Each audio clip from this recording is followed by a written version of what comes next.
Good morning बच्चों। देखो हम लोगों ने कोण और कोण के प्रकार के बारे में काफी कुछ पढ़ा था। एक बार उसको फिर से देखते हैं और फिर इसको समझते हैं।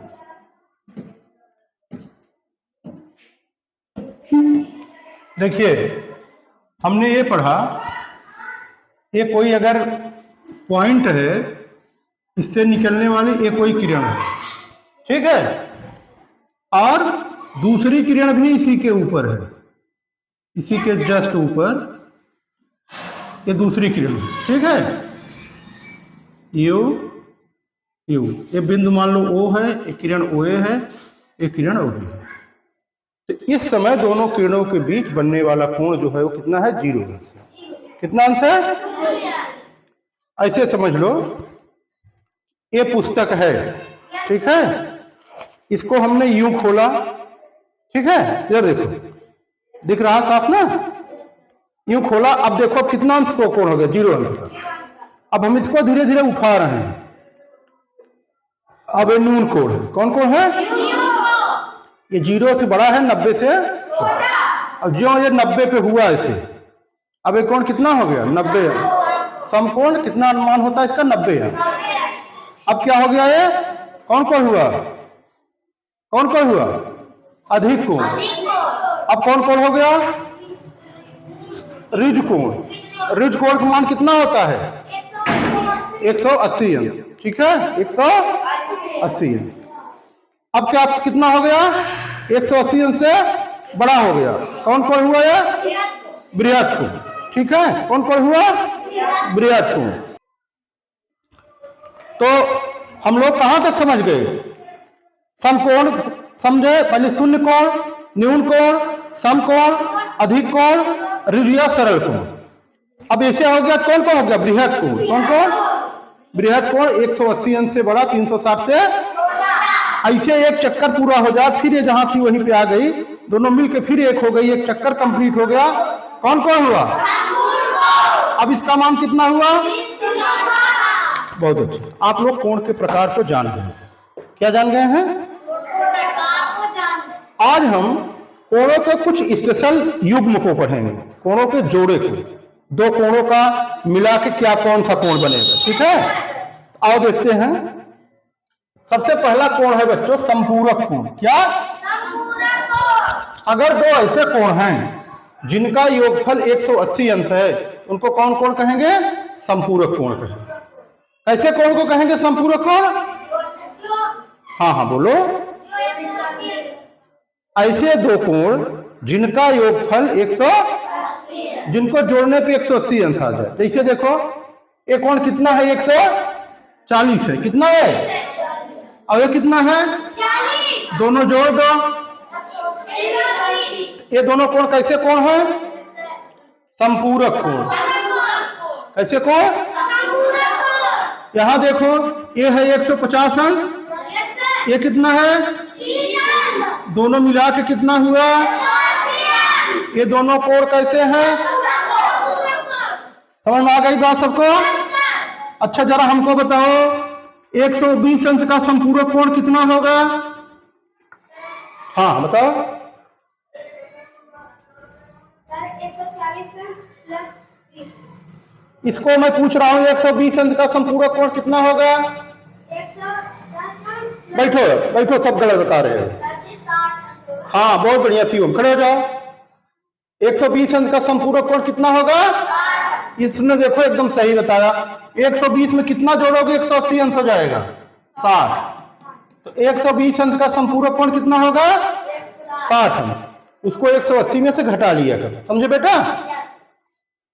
अब हमें बताओ 70 अंश का संपूरक कोण कितना होगा? हाँ बोलो। जोड़ने पे कितना आना चाहिए? 180। बोलो।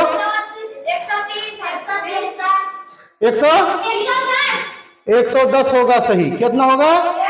अरे मेरे भाई 180 में से 70 घटा दो, कितना आया? 110 आया ना? तो कितना होगा इसका संपूरक कोण? अब इस बार गलत मत बताना, सब लोग सही बताना। 45 अंश का संपूरक कोण कितना होगा? कॉपी कलम से घटा के बताओ ना, मोहजबानी कर पा रहे हो तो। 45 अंश का संपूरक कोण,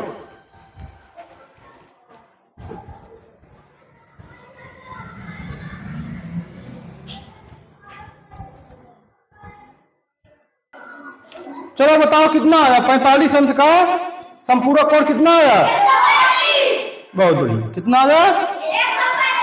135। 180 में से 45 घटा दो, कितना आ गया? 100।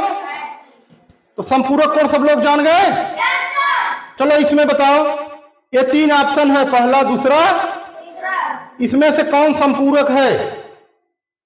इसमें से कौन संपूरक है बताओ? ये संपूरक है? नहीं। ये संपूरक है? Yes sir. यही तो अभी बताए हो। Yes sir. अच्छा, ये संपूरक है? Yes sir. हाँ, बहुत अच्छा। ये संपूरक नहीं है। जरा देखो इन दोनों का योगफल कितना है? 39 और 42 जोड़ोगे तो कितना आएगा? 90। इसको बच्चों पूरक कोण या कोट पूरक कहते हैं। इसमें क्या कहते हैं? पूरक या कोट पूरक। इसको कहते हैं कोट पूरक कोण। क्या कहते हैं? कोट पूरक। ऐसे दो कोण जिनका योगफल 90 अंश हो। जिनका योगफल कितना हो? वो कौन से कोण कहलाएंगे? कोट पूरक कोण। कौन कोण कहलाएंगे? कोट पूरक कोण। ठीक है। कंप्लीमेंट्री एंगल क्या कहते हैं उसको? और संपूरक को सप्लीमेंट्री। ठीक है, समझ में आई बात? जब दो कोणों का योगफल 90 अंश होगा तो कोट पूरक कोण, और 180 अंश हो जाएगा तो संपूरक कोण। समझ गए?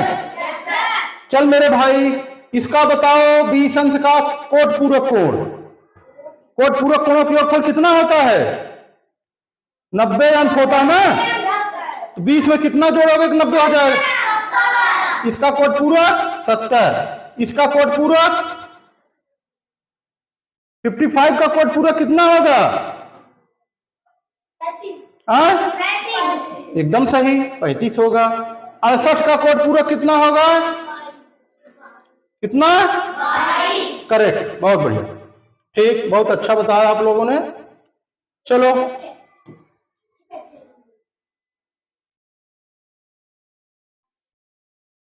चलो जरा इस फिगर को देखो। इसमें रैखिक युग्म और शीर्षाभिमुख के कोण के नाम बताने हैं। ठीक है बच्चों, हम ये देखेंगे कि रैखिक युग्म क्या होता है, पहले समझो। देखो इस तरह से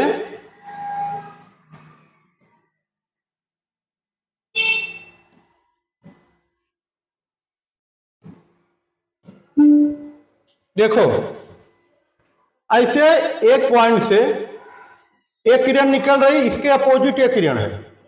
ये क्या है? दो अपोजिट किरणें हैं। क्या है? दो विपरीत किरणें। कौन?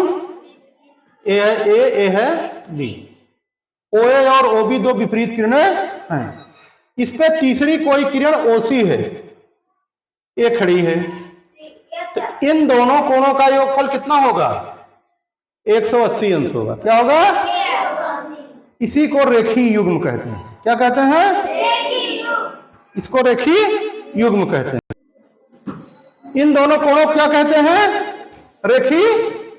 रेखीय युग्म कहते हैं। समझ गए? देखो जैसे अगर इसका 20 अंशमान है, क्या आप समझो 70 अंशमान है, तो इसका कितना हो जाएगा? 70 अंश है तो इसका कितना हो जाएगा? 180 अंश होता है ना, तो 110 होगा। कितना होगा? ये रेखीय युग्म है। क्या है?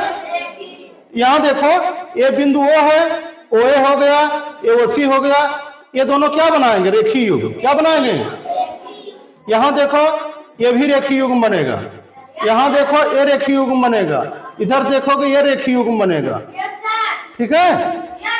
और शीर्षाभिमुख कोण होता है अगर दो रेखाएं इस तरह से काट रही हैं। इधर देखो, काट रही है ना, जो अपोजिट एंगल होता है, इसके सामने कोण कौन होगा? ए होगा। ये दोनों शीर्षाभिमुख है। ये दोनों क्या है? अब इसका शीर्षाभिमुख कोण ए हो जाएगा। समझ गए? चलो इस चैप्टर की एक्सरसाइज को देख के आना, कल फिर मिलते हैं। ठीक है? ठीक।